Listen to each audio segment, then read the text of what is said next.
Boa noite. Boa noite. O ministro-chefe da CGU pede demissão e critica a falta de controle das estatais. Caso Nardoni, testemunha acusa o avô paterno de ter sugerido uma simulação para acobertar a morte da garota. O caso pode ser reaberto. 6 jovens são baleados em 2 pontos da Avenida Jacopêssego, na zona leste de São Paulo. 2 vítimas morreram. Um monumento em homenagem aos mortos e desaparecidos no regime militar é inaugurado em São Paulo. A prefeitura amplia o Wi-Fi gratuito na cidade, mas os usuários reclamam do serviço. Os panetones diferentes ganham as prateleiras em São Paulo e não falta criatividade para inventar novos sabores.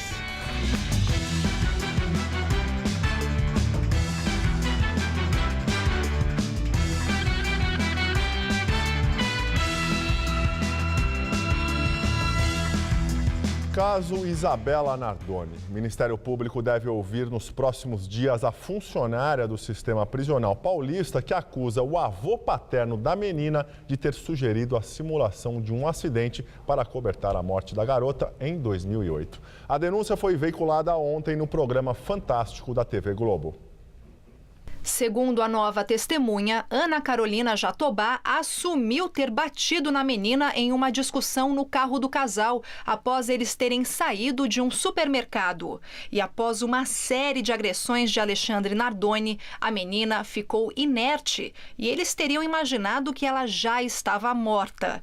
Neste momento, Ana teria ligado para o sogro Antônio para pedir ajuda. E então, ele teria sugerido a simulação do acidente. Ainda de acordo com a testemunha, Jatobá afirmou que foi o marido Alexandre que jogou a própria filha pela janela.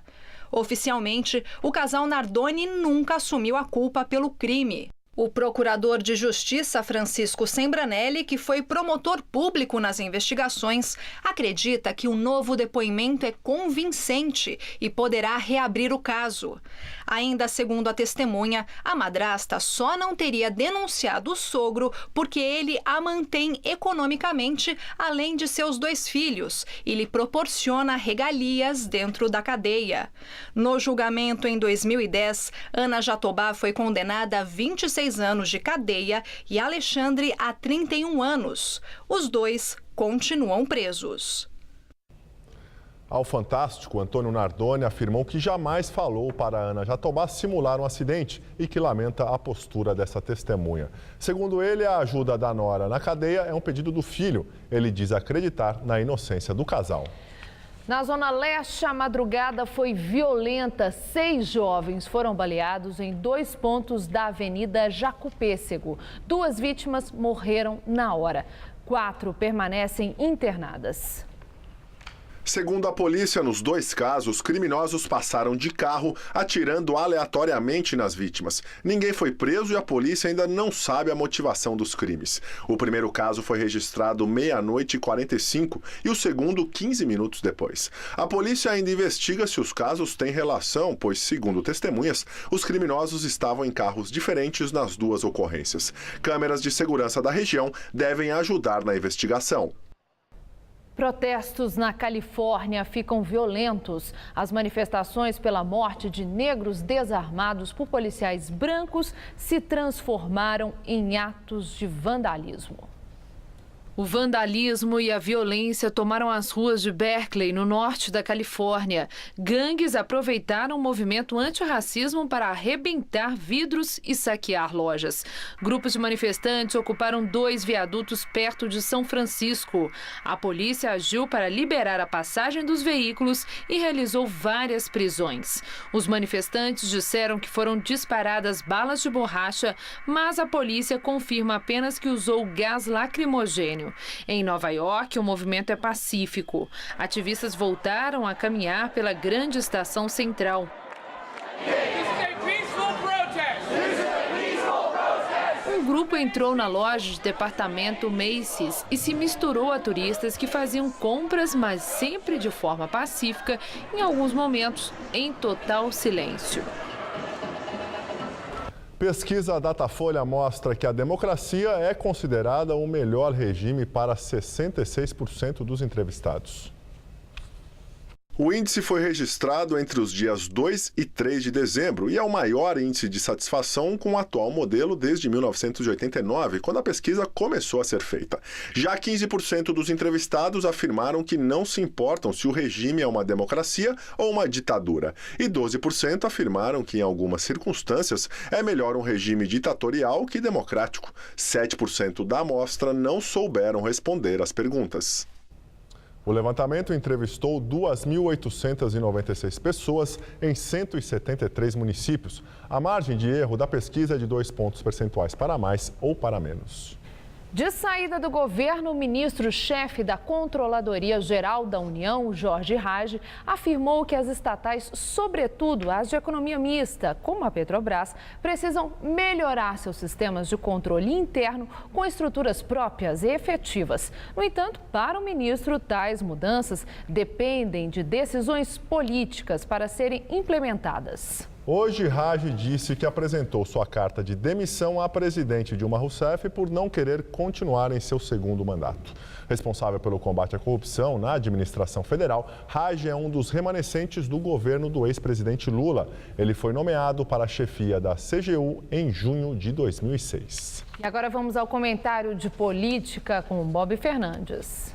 Na quarta-feira 3, o juiz Sérgio Moura, o da Operação Lava Jato, assinou uma decisão com 3.207 palavras, incluídos links para documentos. Um dos documentos, uma tabela apreendida com Alberto Youssef, delator no escândalo da Petrobras. Na tabela, uma lista que o juiz definiu como perturbadora. Perturbadora, a lista do doleiro com 750 obras de órgãos públicos e privados por todo o país. Obras para o governo federal, mas também para governos estaduais e prefeituras. Diz o juiz, essa tabela sugere que o esquema criminoso vai muito além da Petrobras. A tabela tem o nome das empreiteiras que estariam ligadas a 750 obras no Brasil, valor na casa do $500 milhão. São citados, por exemplo, aeroportos em Confins, em Minas, Manaus, portos em Pernambuco e Paraná, o Rodoanel e o metrô de São Paulo. Metrô esse do escândalo que acaba de ter 33 indiciados. Escândalo que, segundo o Ministério Público Estadual, tem custo projetado em 800 milhões. Na tabela, obras no setor de gás na Bahia, Paraíba, Sergipe e Ceará. E de saneamento em Goiás, Rio de Janeiro, Maranhão e Alagoas. Em relação aos delatores Youssef e Paulo Roberto, há um dilema a ser enfrentado. Crer e investigar o que de importante eles dizem e que com eles foi apreendido ou não. Revelador e significativo é crer na delação quando os crimes são federais e fazer de conta que não viu, não leu, não escutou quando há indício de crimes em governos estaduais e prefeituras. O mesmo quanto aos corruptores. As empreiteiras se aliaram à ladroagem apenas na Petrobras ou também nos governos estaduais e municipais, como indica a lista do Youssef, e até os tijolos sabem há décadas. Tais perguntas e a lista do Youssef causam profunda irritação nos que só se indignam a depender dos alvos. Mas se até os tijolos sabem, o Ministério Público não terá como não saber e investigar. Boa noite. Ações da Petrobras atingem o menor valor em 9 anos e levam a Bovespa a registrar a maior queda em 8 meses. Hoje, a forte queda registrada nos papéis da estatal levaram o Ibovespa, principal indicador da Bolsa de São Paulo, a despencar a R$ 3,31%, menor patamar desde 1º de abril. Segundo analistas de mercado, o resultado foi influenciado pelas dúvidas sobre os impactos das investigações de corrupção envolvendo a Petrobras e por um novo forte recuo dos preços do barril do petróleo no mercado internacional. No ano, as ações preferenciais da Petrobras, as mais negociadas, acumulam queda de 28%. Já as ordinárias, que dão direito a voto, acumulam desvalorização de 30%. Esse cenário de queda no preço do barril do petróleo pode interferir na exploração do pré-sal. Dólar fecha em alta e ultrapassa a barreira dos R$ 2,60. A moeda americana fechou o dia cotada a R$ 2,61, alta de 0,7%. Este é o maior valor desde 2005. Analistas afirmam que o mercado ainda aguarda mais detalhes sobre quais medidas a nova equipe econômica vai tomar para enfrentar a inflação alta e crescimento baixo. A partir de hoje, imigrantes da capital paulista podem se inscrever no sistema de cadastro único do governo federal para terem acesso a programas sociais. O mutirão de cadastramento acontece até sexta-feira no Centro de Referência e Acolhida para o Imigrante, que fica na região central de São Paulo. O cadastro dá acesso a programas como Bolsa Família e Minha Casa Minha Vida. Para se inscrever, o estrangeiro tem que seguir as mesmas regras dos brasileiros. A renda per capita deve ser até meio salário mínimo ou renda mensal familiar inferior a 3 salários mínimos. A posse de CPF é necessária para comprovar que a pessoa vive no Brasil legalmente. Não entram nesses critérios imigrantes em situação de refúgio, como os haitianos. Estima-se que a medida beneficia 50 mil imigrantes em situação de pobreza na capital. A prefeitura diz que não haverá prioridade, que os novos integrantes entrarão na mesma fila dos que aguardam pelos benefícios. E o tradicional palco de Natal da Avenida Paulista já está pronto e começa a receber os primeiros visitantes. A repórter Karina Zasnikoff acompanha a movimentação e tem outras informações.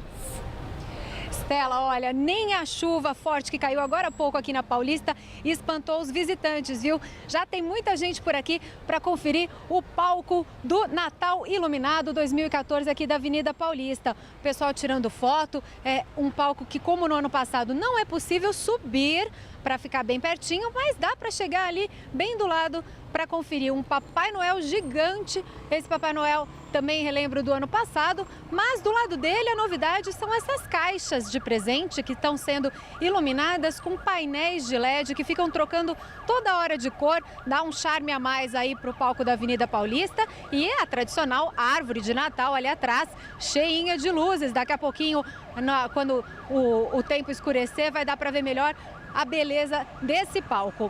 Olha, a CET vai trabalhar com uma operação especial aqui, os motoristas também já devem ir se acostumando com o movimento, mas por enquanto bastante tranquilo. Quem quiser chegar até aqui, até o dia 25 de dezembro, esse palco fica disponível para vir apreciar. Voltamos ao estúdio.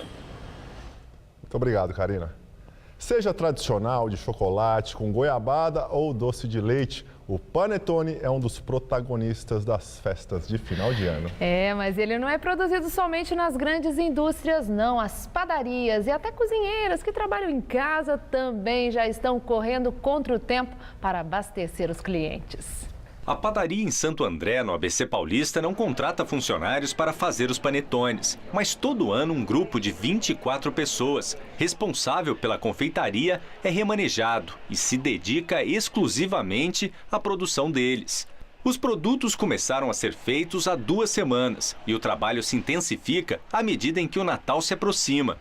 O panetone feito aqui vai abastecer outras 9 unidades da rede. Você acaba com essas novidades, gerando um tráfego maior dentro da loja e também, por serem produtos mais elaborados, recheados com brigadeiro, com nozes, com avelãs, são produtos que acabam também tendo um valor agregado maior e com isso aumentando o ticket médio, né? Mas para poder concorrer com as grandes indústrias, as padarias apostam na forma artesanal de fazer o produto, mas principalmente na criatividade, na hora de bolar novos sabores e recheios para fazer os panetones. Tem de brigadeiro, goiabada, gianduia, que é uma mistura de chocolate com creme de avelã.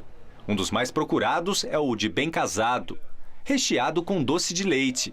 E a cada ano surgem novas versões. Para desenvolver um produto, dependendo do produto, esse processo pode levar meses. Nós fazemos testes experimentais e nós fazemos também degustação. Às vezes até com os nossos clientes, para verificar o que eles acharam do produto que nós vamos lançar. Novidades que agradam os clientes. Já experimentamos o de gianduia, o de frutas, o de brigadeiro. Eu achei muito melhor do que o industrializado, a massa é bem mais leve. A estudante de psicologia, Cibele dos Santos, também aproveita a data para aumentar a renda da família. E conta com a ajuda da filha. Ela não produz os panetones, compra em grandes quantidades e incrementa a receita com recheios bem generosos. Um dos mais pedidos é o de creme de avelã.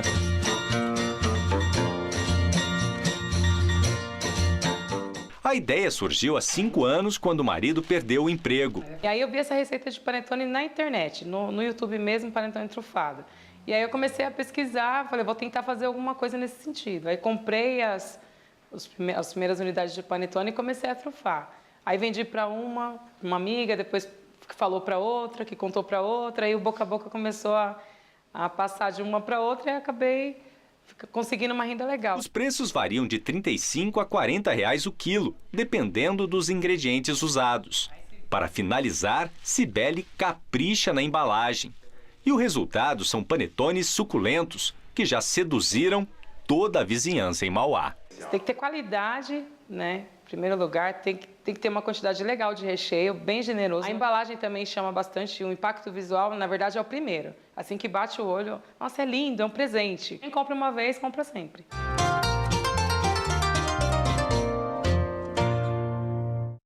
Que delícia! Sem chuvas fortes em dezembro, o volume de água do sistema Cantareira cai mais e está abaixo de 8%. No último mês do ano, as represas do Cantareira receberam chuva apenas em 2 dias, porém sem intensidade.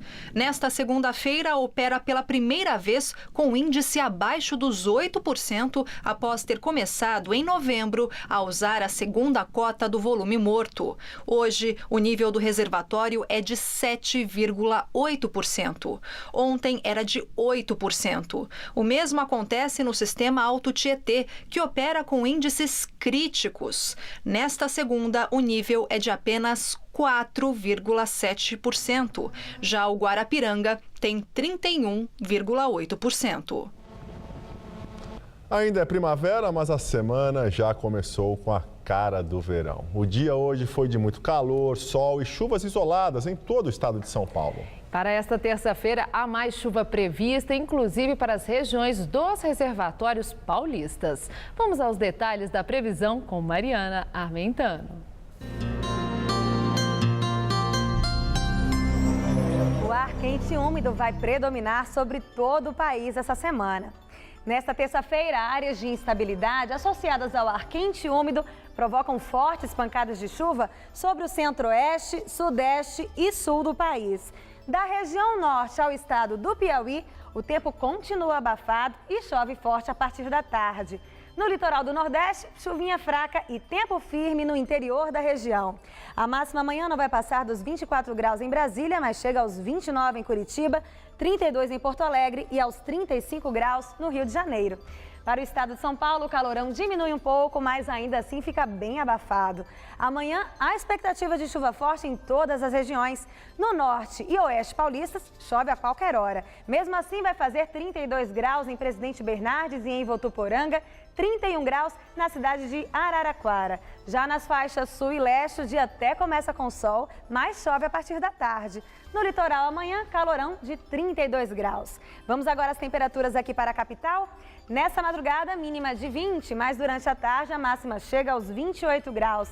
Na quarta, a chuva continua e a máxima não passa dos 26. E na quinta-feira, uma frente fria tende a reforçar as áreas de chuva e esquenta. A máxima prevista é de 30 graus. Eu volto daqui a pouco no Jornal da Gazeta, edição das 10. Inspirada na cidade de Tóquio, no Japão, a CET inaugurou hoje, no centro de São Paulo, a primeira faixa de pedestres em X. Veja na videoreportagem de Renata Falzoni e Felipe Meirelles. Brigadeiro Luiz Antônio, com Rua Riachuelo, bem em frente ao Ministério Público do Estado de São Paulo. Uma nova experiência da CET no que toca a travessia de pedestres.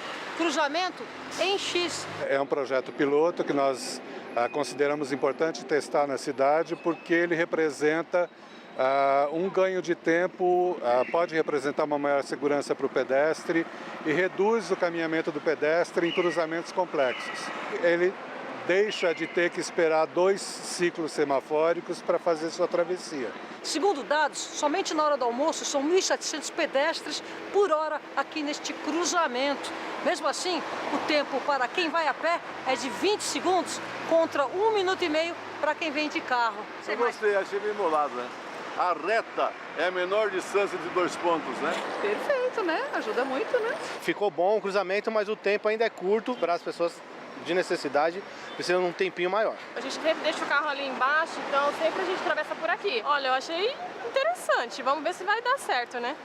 Se eles vão respeitar também, da mesma forma que respeitar outra faixa de pedestre.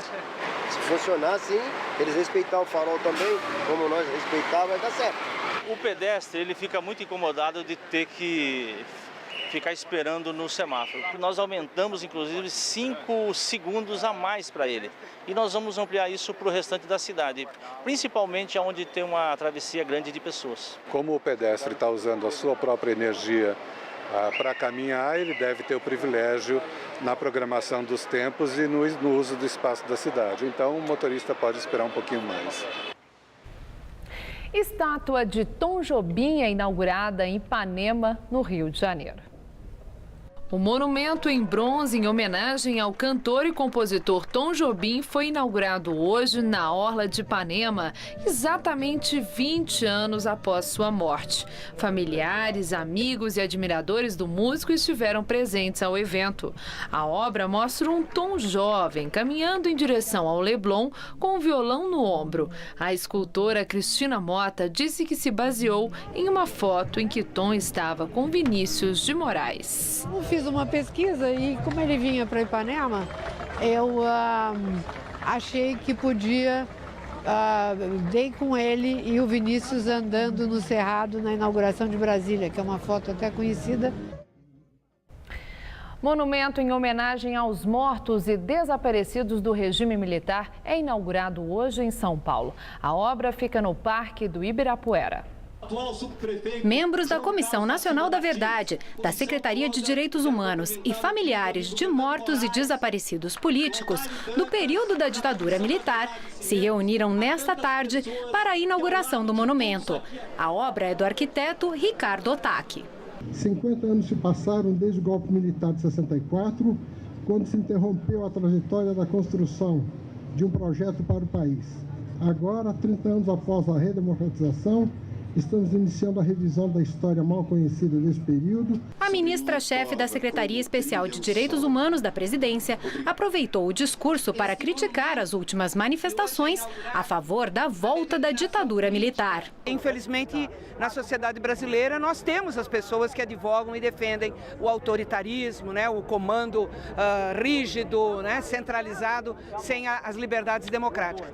A fala do prefeito de São Paulo foi interrompida por manifestantes do Parque dos Búfalos, na Zona Sul, que protestam contra a construção de um conjunto habitacional na área de Mananciais. Que depois de amanhã, nós vamos estar juntos no Céu Alvarenga para discutir com a comunidade, não só com vocês dois, o problema do meio ambiente e da moradia. Fernando Haddad foi quem descerrou as placas brancas que trazem os nomes das 436 pessoas que lutaram pela democracia. Há um gesto importante de lembrar o que aconteceu num período recente, relativamente recente da história do Brasil, e afastar definitivamente qualquer possibilidade de que a nossa liberdade seja comprometida. A inauguração do monumento também marca a abertura oficial do 2º Festival de Direitos Humanos Cidadania nas Ruas, que acontece até o dia 12 de dezembro aqui em São Paulo. E os familiares dos homenageados que estiveram aqui no evento também puderam levar para casa um outro tipo de recordação. Uma página de folha vegetal foi anexada ao panfleto do monumento para receber o decalque dos nomes dos desaparecidos. Nomes que trazem à tona histórias de luta, tortura e repressão. Representa muito, representa um reconhecimento de que existiu uma resistência nesse país, foi legítima a resistência e que os mortos não foram em vão. O muro caiu, olha a ponte da liberdade guardiã. O braço do Cristo horizonte, abraço o dia de amanhã. Olha aí, olha o monumento. Não vamos esquecer jamais o que foi a ditadura.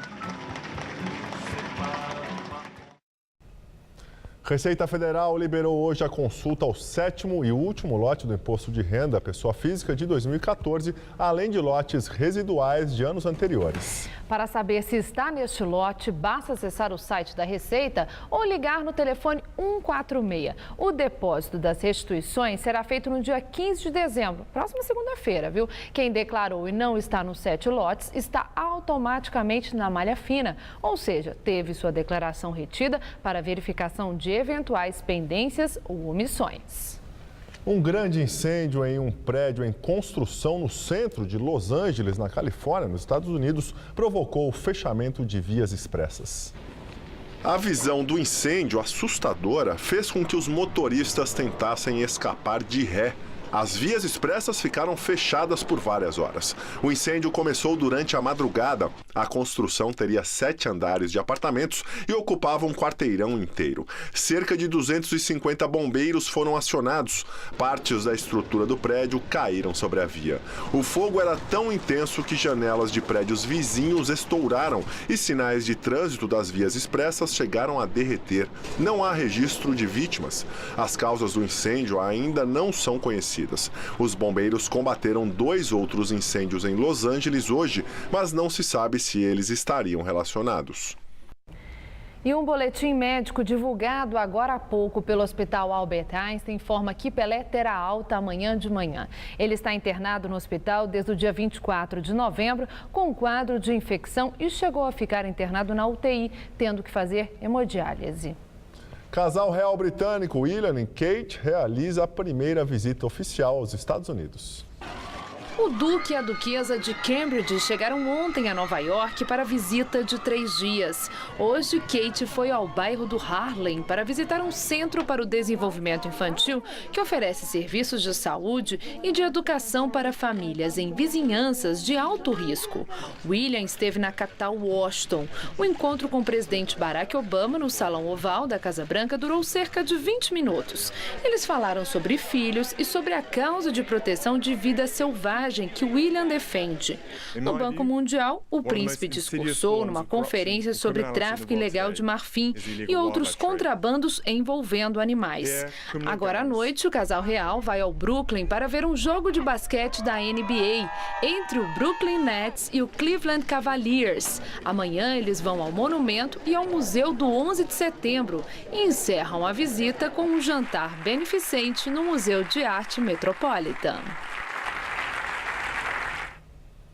Relator da Lei de Diretrizes Orçamentárias para 2015 acata a proposta do governo e reduz meta de superávit. O texto do senador Vital do Rego, do PMDB, que é da base aliada, reduziu, conforme a proposta do governo federal, de 86 bilhões de reais para pouco mais de 55 bilhões de reais, a meta do chamado superávit primário, que é a economia que o governo tem que fazer para pagar juros da dívida pública. A redução está relacionada às projeções feitas pela nova equipe econômica, que na semana passada reviu o crescimento do país. Para o futuro ministro da Fazenda, Joaquim Levy, o Brasil crescerá em 2015 apenas 0,8%, com estimativas sobre o crescimento do país e quanto o governo vai arrecadar em impostos. A lei prevê qual deve ser a economia feita no ano.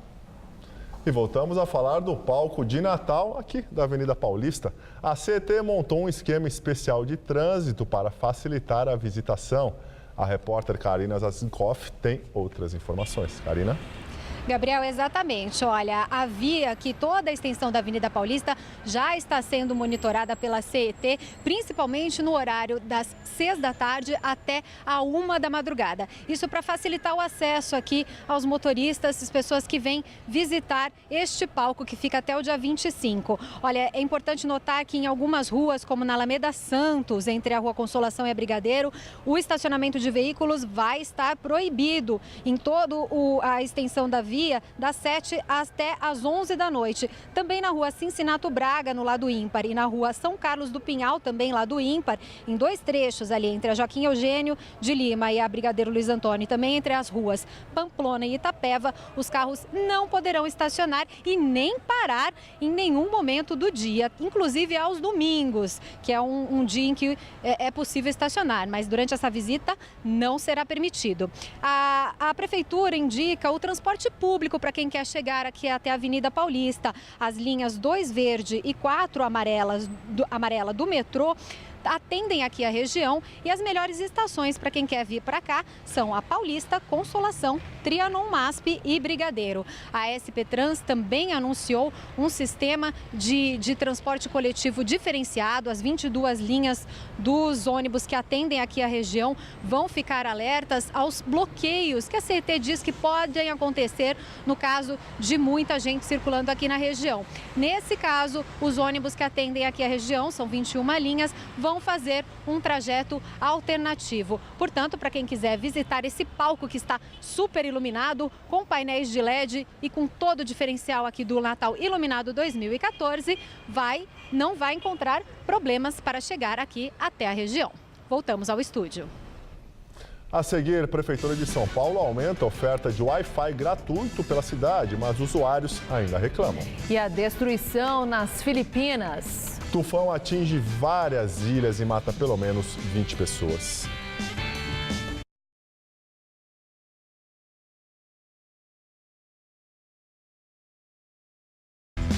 E agora vamos às notícias do esporte com Gabriel Cruz e Celso Cardoso. Continuam os preparativos para a corrida de rua mais tradicional do Brasil. A São Silvestre, como todo mundo sabe, acontece no dia 31 de dezembro, com cobertura completa aqui da TV Gazeta, né, Celso? Pois é, Gabriel, e neste ano a prova que nunca deixou de acontecer completa 90 anos. Já estão começando os preparativos para a Corrida Internacional de São Silvestre, que acontece no próximo dia 31 de dezembro, aqui em frente, ao MASP, a largada que este ano é tão especial. 2014, a corrida completa 90 anos. E é claro, muita expectativa, cerca de 30 mil inscritos, é a esperança de mais uma grande prova que encerra a temporada do atletismo brasileiro. E para falar um pouco mais dessa corrida tão importante e especial, o treinador, comentarista, o cara que sabe tudo de corrida, Vanderlei de Oliveira. Obrigado, Vanderlei. Qual a expectativa para a prova desse ano, Vanderlei? Esse ano, Esborio, você falou, é um ano especial, realmente 90 anos. E uma coisa interessante da São Silvestre, que é um ano que é uma prova que nunca teve interrupção. Mesmo no período da guerra, nos anos 40, e a prova continuou, é uma prova histórica. E muitos atletas importantes estarão presentes, então tem que tomar cuidado, evitar ingerir álcool nesse período e se preservar para o dia da São Silvestre. E de fato, durante a prova, se hidratar em todos os postos, fazer o circuito com muita calma, é muito quente. Essa época do ano as temperaturas são superiores aos 30 graus. Apesar da prova esse ano, o ano passado também ser às 9 da manhã, para a grande maioria, é muito quente. Então, todo cuidado é pouco. Obrigado ao Vanderlei de Oliveira, treinador, comentarista da prova aqui na Gazeta e cobertura completa no próximo dia 31 de dezembro, ao vivo, a 90ª edição da Corrida Internacional de São Silvestre. Foi no sufoco, mas graças ao Santos, o Palmeiras se manteve na primeira divisão do futebol brasileiro. Como apenas empatou com o Atlético Paranaense em casa, o Palmeiras cairia para a segunda divisão caso o Vitória derrotasse o Santos em Salvador. Mais um gol de Thiago Ribeiro arrancou o grito entalado na garganta do torcedor palmeirense que sofreu na nova arena. No Allianz Parque, o Atlético surpreendeu o Palmeiras com um gol logo no começo do jogo. Ricardo Silva, de cabeça, fez 1-0 para os paranaenses. Ainda no primeiro tempo, a arbitragem marcou um pênalti questionável para o Palestra. Henrique cobrou e deixou tudo igual, 1-1. Com o empate, o Palmeiras ficou dependendo de um tropeço do Vitória em casa contra o Santos. E ele aconteceu. Já nos acréscimos, Thiago Ribeiro marcou e garantiu a vitória santista por 1-0. Com o resultado, o time baiano foi rebaixado para a segunda divisão. No Recife, o São Paulo foi derrotado pelo Sport, gol de Joelinton. E no sábado, na Arena em Itaquera, o Corinthians saiu na frente do Criciúma com Elias. Roger Guedes deixou tudo igual para o Criciúma. Mas Fábio Santos, após linda troca de passes, marcou o gol da vitória.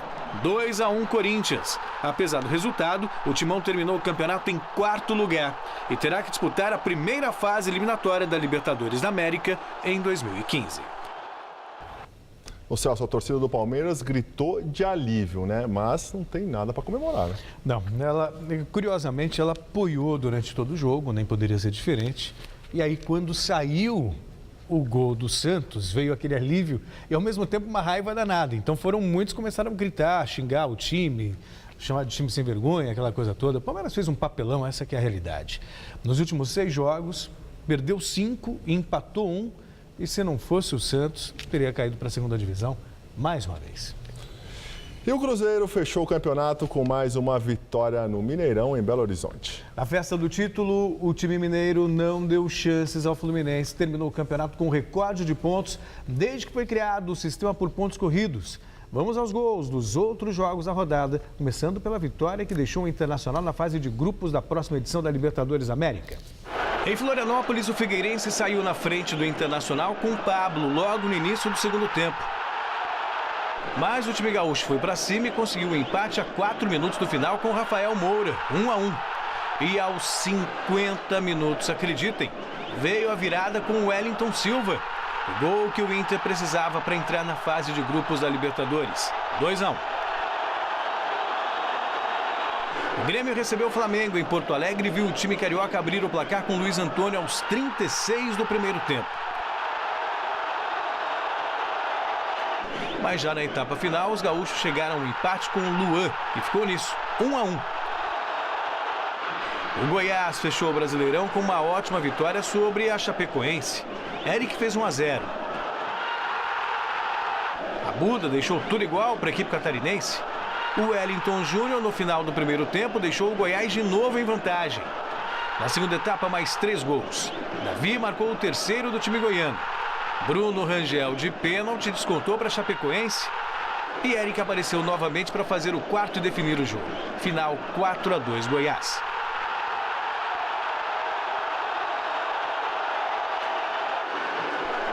Na despedida de Alex do futebol, o Curitiba deu um susto na torcida. O Bahia, que não tinha nada a ver com a festa, abriu 2-0 em 26 minutos de jogo com gols de Henrique e Romo. A reação do time paranaense começou ainda na etapa inicial com o Zelov, de cabeça. Veio então o segundo tempo e o empate do Curitiba saiu apenas aos 39 minutos com o Dudu. E aos 49, Keison, ele mesmo, fez o gol da vitória. Final no Couto Pereira, Coxa 3, Bahia rebaixado 0. E no Mineirão, o Cruzeiro fechou o campeonato com mais uma vitória. O Fluminense até saiu na frente com Fred, artilheiro no Brasileirão, com 18 gols. No finalzinho do primeiro tempo, o Newton usou a cabeça para empatar a partida. E já na etapa final, Marcelo Moreno decidiu fazer um golaço de voleio e fechar a conta. 2-1 e fim de papo. Celso, falando da Libertadores, os 5 classificados do Brasil são 5 campeões da América, né? Exatamente. O Cruzeiro, o Santos, ou melhor, São Paulo, o Internacional, o Corinthians e o Atlético Mineiro. E o Corinthians vai ter que passar de novo por aquela fase eliminatória, tem o trauma do Tolima e novamente confronta contra um colombiano. E se passar por esse colombiano, aí cai no grupo do São Paulo e do São Lourenço. Vida fácil para o Corinthians. E é o famoso grupo da morte. Né? Exatamente. Muito obrigado. Boa noite. Até amanhã. Tchau, tchau. Stella, é com você? A Prefeitura ampliou o número de praças com acesso gratuito à internet na capital. No entanto, os usuários ainda reclamam do serviço. Praça Ramos de Azevedo, centro de São Paulo. Aqui tem acesso gratuito à internet 24 horas. O serviço Wi-Fi Livre SP é oferecido pela Prefeitura da capital desde o início do ano. O objetivo é manter a população ainda mais conectada. Eu uso mais para falar com amigos, né? O WhatsApp aí também é bom, o Facebook também é bom, entendeu? Então é bem interessante, né? Kenny costuma passar boa parte do dia assim, com o celular nas mãos.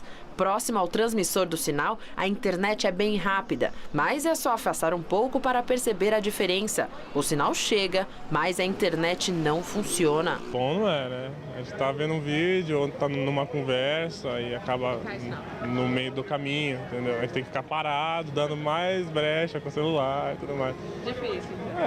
Mas a gente vai evoluindo, né? No pátio do colégio, o mesmo problema. Enquanto Danilo tentava se conectar a poucos metros do local do transmissor, o sinal oscilava. Quase o tempo todo ficou fora do alcance. Olha, não deu para usar o serviço, né? Mas acho que vai ser interessante ter o Wi-Fi livre, né? Vai ser bacana para todo mundo poder usar. A portuguesa Inês teve mais sorte. Ela conta que na Europa o sistema existe há mais tempo e revela que por lá também há falhas. Às vezes não liga tão bem, mas e tem algumas interferências. O porta-voz da Secretaria de Serviços responsável pelo projeto garante cobertura de sinal de até 70% da área onde há o ponto de acesso gratuito. Às vezes tem árvore, às vezes tem água, que são coisas que atrapalham a propagação do sinal. Então o contrato ele permite que as empresas entreguem até 70% da área. A meta da Prefeitura para 2014 era alcançar 42 pontos de acesso livre à internet em toda a capital. 90 já estão funcionando. A expectativa é de 120 até o final do ano. Outro ponto questionado pela população é a segurança. Eu não tenho coragem de pegar meu celular aqui no meio da Praça da Sé para tentar usar o Wi-Fi, porque quando eu pegar meu celular vai passar um trombadinho e vai levar. Então eu não vejo vantagem, acho que é um desperdício. Combate à criminalidade não compete à coordenadoria responsável pelo projeto, mas segundo o porta-voz do órgão, não há motivo para não usar o serviço. Então a partir do momento que você oferece uma praça limpa, uma praça iluminada, uma praça com internet, as pessoas elas voltam a ocupar esses espaços públicos que então estavam abandonados e aí a segurança ela passa a ser uma consequência da reocupação do espaço público. A ideia é ampliar o serviço a partir do ano que vem, inclusive para parques de grande circulação, como o Ibirapuera. Técnicos do Tribunal Superior Eleitoral pediram ao ministro Gilmar Mendes a rejeição das contas da presidente Dilma Rousseff nas prestações da campanha de 2014. Eles argumentam que 13% das saídas dos recursos da campanha da presidente foram irregulares, assim como 5% das entradas, e se manifestaram pela rejeição das contas. O relatório já foi encaminhado para o parecer da Procuradoria-Geral Eleitoral. O julgamento está agendado para a sessão do TSE de amanhã. No entanto, o Ministério Público pode pedir um prazo maior para analisar a documentação. Mendes, que é vice-presidente do TSE e relator da prestação de contas da campanha à reeleição da presidente Dilma Rousseff, viu a existência de fortes indícios de doação acima do limite legal por parte de pelo menos 5 empresas. O advogado das contas do PT, Sávio Lobato, disse que mesmo que as empresas tenham excedido o limite de doações, as punições recairão sobre elas e não sobre o partido. Vamos agora à entrevista do dia com Maria Lídia Flandoli. Uma boa noite a todos. A Câmara Municipal de São Paulo passará por mudanças significativas com a eleição de 7 vereadores para o Legislativo, tanto estadual como federal, e a eleição do novo presidente da Casa. E o nosso entrevistado hoje é o vereador do PT, José Américo, presidente da Câmara Municipal de São Paulo e recém-eleito deputado estadual nas eleições 2014. Muito obrigada, vereador. Parabéns por sua eleição para a Assembleia Legislativa. Eu que agradeço a oportunidade de estar aqui com você. Se, por um lado, a Assembleia ganha com a sua eleição e a sua presença lá, a sua experiência política, um político ideológico no seu partido, o PT, por outro lado, a Câmara Municipal deixa ali um vazio, não só do seu nome, como desses outros vereadores que foram eleitos, e nomes de peso, como o Pêsaro, né, líder da oposição. A minha pergunta é, se com a saída desses que foram eleitos pelo povo, tiveram uma votação expressiva, a entrada dos suplentes, a Câmara muda para pior? Não, eu acho que não. Eu acho que, inclusive, os suplentes que devem assumir os mandatos nos nossos lugares, alguns deles são pessoas que têm experiência, como Adolfo Quintas, que vai assumir no PSDB, né? Então, eu acho que isso pode ser compensado. A Câmara tem 55 vereadores, alguns, por exemplo, não tinham talvez tanto protagonismo, vão passar a ter, né? O André Matarazzo, do PSDB, que teve um papel importante na definição e na votação do plano diretor, passa a ser líder do PSDB, né? O Antônio Donato, ex-secretário municipal do prefeito Haddad, caminha para ser o candidato único à minha sucessão, né? Numa chapa proporcional, ou seja, com o apoio de praticamente todas as bancadas. Então, eu acho que uma coisa pode compensar a outra. O senhor falou no vereador Antônio Donato, né, que foi secretário. Sim, claro. de governo prefeito Haddad, ele foi escolhido pelo PT e teve uma aceitação, inclusive, na oposição, exatamente. o que não deixa de ser interessante. Por outro lado, tem um aspecto intrigante, que Antônio Donato deixou o governo Haddad em meio a denúncias de recebimento de propina naquele escândalo da chamada máfia do ISS. E a indagação é, por que o nome de Antônio Donato? Bom, em primeiro lugar. E lugar... não do Fiorilo, que é o presidente do partido, ou o próprio Arcelino Tato, que era um preferido do prefeito Haddad. Por que vocês quiseram Antônio Donato? Foi uma reparação? Não, eu acho que não. Acho que, na verdade, tanto o Arcelino quanto o Paulo Fiorilo poderiam ser também presidentes da Câmara, né? A escolha do Donato acho que recaiu, em primeiro lugar, porque não restou absolutamente nada da acusação que foi feita contra ele. Na verdade, não foi uma acusação de propina, porque acusavam que ele teria recebido contribuições para a campanha eleitoral quando ele não era ainda secretário municipal. Pois é, essa acusação ela foi feita há um ano atrás e faz um ano que ela existe e nada foi acrescentado. Nenhuma prova, absolutamente nada, não houve nem inquérito aberto em relação a ele. Então, é uma acusação que eu acho que simplesmente se perdeu, né, por falta de provas e ela por si só. O próprio encaminhamento que ela está tendo, eu acho que deixa claro isso que não andou, ali, né? A investigação no Ministério Público empacou. Não, a investigação andou. O problema é que não se localizou nenhuma prova, né? Então, eu acho que a tendência é o Ministério Público arquivar isto, certo? Por total falta de provas, né? E demonstrando que o Donato era absolutamente inocente. A sensação da Câmara Municipal de São Paulo é que o Donato era inocente, ele é uma pessoa muito querida na Câmara, muito considerada, uma pessoa que tem paciência, muito inteligente, é muito centrado, muito firme e que tem, digamos assim, o reconhecimento e a confiança, inclusive de setores da oposição, para ser o nosso futuro presidente. Ao que tudo indica, ele deve ser o candidato único, né? Nossa eleição vai ser na próxima segunda-feira. Ele fez uma declaração, eu vi numa entrevista, em que ele disse que ele foi escolhido, inclusive com esse apoio da oposição e de vários partidos, sim, além do PT. De todos os partidos. Porque ele foi considerado um ponto de equilíbrio. E aí eu fiquei vendo o subtexto dessa expressão, né? O que ele estava querendo dizer com isso? Você vê aí uma crítica à sua gestão? Não, em termos de desequilíbrio? Não, porque eu também fui, nas duas vezes eu fui escolhido por todos os partidos, né? Eu também tive apoio, inclusive da oposição.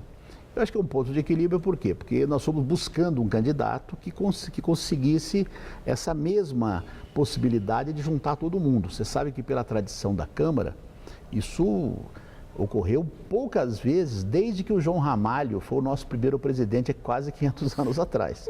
As disputas da presidência da Câmara, né, constituem uma crônica bastante divertida e às vezes triste na Câmara Municipal de São Paulo. Só os últimos anos que a gente tem conseguido isso. Eu acho que esse ponto de equilíbrio entre a situação e a oposição, né? Esse perfil que acho que o Donato preencheu muito bem, né? E ele é uma pessoa extremamente capaz, extremamente equilibrado, com muita paciência, né? Então, acho que era isso que ele queria dizer, né? O presidente, para ser apoiado por todos, tem que ser esse ponto de equilíbrio entre a situação e a oposição, e acho que o Donato preenche isso muito bem. Um fato que é relevante é a questão da interlocução do Executivo com o Legislativo. No seu entender, a partir de 2015... Tá bom do jeito que tá, a maneira como Fernando Haddad se relacionou nesses 2 anos com a Câmara Municipal? Ou é bom que melhore, que haja mais abertura, mais diálogo com os vereadores? Acho que sempre, quanto mais diálogo, melhor. De todo modo, eu acho que o balanço é muito positivo. Nós aprovamos um plano diretor, que foi um plano diretor também um ponto de equilíbrio, que agradou muito os vereadores e agradou muito a Prefeitura. A Prefeitura mandou, na verdade, um pré-projeto que foi muito modificado e foi muito melhorado com a participação do prefeito, com a participação dos secretários e foi, digamos assim, nós podemos dizer, pela complexidade de um plano diretor, que é alguma coisa com mais de 200 artigos, podemos dizer que foi um campo de interlocução muito grande. Sem haver essa interlocução, não teria sido aprovado. Repito, São Paulo só teve 3 planos diretores até hoje aprovados, né? Nós tivemos do Jânio, depois nós tivemos da Marta E esse é o terceiro. O prefeito Kassab tentou durante 4 anos aprovar uma revisão, não conseguiu. Então é muito difícil. Então eu acho que isso foi uma demonstração de que a interlocução entre o Executivo e o Legislativo funcionou. É óbvio que tem momentos que tem dificuldade, tem momentos mais fáceis, momentos mais difíceis, mas eu acho que no geral funcionou relativamente bem essa interlocução. Agora, vereador Zé Américo, falando em interlocução, há outra que é muito importante, que é da Câmara Municipal dos Vereadores com a população. Sim. É verdade que na sua gestão vocês fizeram, principalmente na época do plano diretor, muitas audiências públicas. Agora há pouco nós estávamos vendo no intervalo um anúncio, né, grande estávamos vendo da Câmara Municipal chamando para essa interlocução com a população. Existe um intento, um projeto de uma interlocução institucional aprimorada que avance com a população, vereadores que não apareçam só na época da eleição, mas que tenha essa interlocução? Existe essa preocupação ela já é uma preocupação que existe há alguns anos na Câmara. Eu acho que eu fiz isso através da publicidade. Nós conseguimos, por exemplo, no plano diretor, nós conseguimos audiências públicas sem precedentes. A audiência pública de habitação nossa teve 2.500 pessoas. A audiência na Capela do Socorro, sobre o plano diretor em geral, teve 2.000 pessoas. Nós fizemos uma em Pinheiros, que teve um debate durante 6 horas em Pinheiros com 400 pessoas.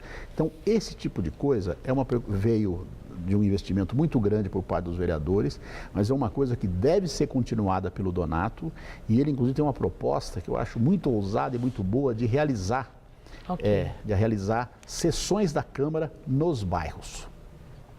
Eu agradeço muito a sua entrevista, seus esclarecimentos e desejo muito boa sorte na sua nova empreitada na Assembleia Legislativa. Eu que agradeço. Uma boa noite, obrigada. Eu que agradeço a todos vocês. Gabriel. Avião de pequeno porte cai em cima de casas nos Estados Unidos. 3 pessoas que estavam a bordo da aeronave morreram. Segundo a Agência Federal de Aviação Americana, o acidente aconteceu com um jato executivo fabricado pela Embraer. O avião tentava retornar ao aeroporto Montgomery Canter Park, que fica a pouco mais de 1 quilômetro de distância do local do acidente, na cidade de Gaithersburg. Testemunhas contam que a aeronave rodopiava no ar, como se estivesse fora de controle. Na queda, o avião atingiu 2 casas que pegaram fogo. Outras 3 foram danificadas. Os bombeiros controlaram o incêndio. Tufão nas Filipinas deixa mais de 20 mortos. 1 milhão de pessoas foram retiradas de áreas de risco. O tufão Ugapit atingiu várias ilhas das Filipinas antes de enfraquecer e se transformar em tempestade tropical. Muitas pessoas morreram afogadas em Samar Ocidental, primeiro local atingido pelo tufão na noite de sábado. O governo retirou mais de 1 milhão de pessoas de áreas de risco para tentar evitar a repetição da tragédia provocada por um tufão no ano passado, que deixou mais de 7.000 mortos e desaparecidos. A Cruz Vermelha contabiliza cerca de 1.000 casas destruídas. A tempestade segue devagar para a capital, Manila. Os economistas baixaram a estimativa de alta do PIB brasileiro deste ano de 0,19% para 0,18%. Já para 2015, a expectativa de expansão da economia recuou para 0,73%. Reportagem divulgada hoje no site da revista Época afirma que a empresa do ex-ministro José Dirceu recebeu um total de R$ 886 mil entre maio de 2010 e fevereiro de 2011 da empreiteira Camargo Correia para serviços diversos de consultoria. Segundo a revista, cópias dos contratos foram apreendidas pela Polícia Federal na Operação Lava Jato. Os documentos estavam na sede da Camargo Correia, em São Paulo. O ex-ministro disse que, por meio de sua assessoria, que o contrato não tem qualquer relação com a Petrobras e com os serviços que foram prestados no exterior. Ao jornal Folha de São Paulo, a Camargo Correia confirmou a existência do contrato, mas não quis fazer comentários sobre o negócio. E o Jornal da Gazeta fica por aqui. A edição de hoje pode ser vista daqui a pouco no site tvgazeta.com.br/Jornal da Gazeta. Mais notícias no Jornal da Gazeta, edição das 10. Uma ótima noite. Nós voltaremos amanhã às 19 horas. Uma excelente noite para você. Até lá.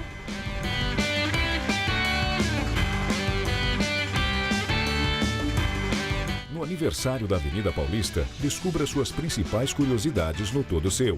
Hoje, 10h30 da noite.